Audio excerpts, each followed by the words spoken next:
kechga qoldimi? Yaxshi yigit, qayoqqa? Ishga ketyapman. Yosh boshingizga shuncha ishlab, nima bor? Undan ko'ra mazza qilib divanda yotmaysizmi? Ay, pul kerak-da, telefon olishim kerak, mashina olishim kerak, uylanishim kerak. Assalom, o'zingizni qiynamang. Mana meni oling. Hammasi 5 sekundda hal bo'ladi. Voy, o'zimni suvda yuvib ko'zni qamashtirib turishini qarasin. Sizni qaytarishchi? Siz qaytarishni o'ylamang. 5 kunlik dunyo.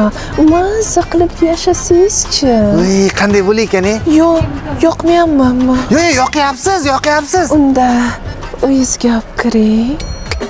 O'tsin, birga bo'ladi-da. Chiqing. Qani marhamat, kiring. Chiqing. Voy, bo'g'irsog'im. Nima bo'ldi? Yo'q, adashmabman. Kiring.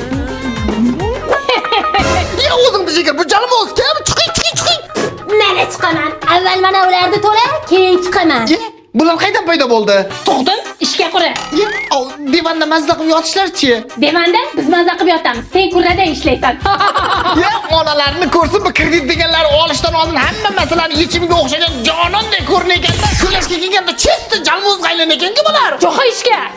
Wel, qo'mkallar kirib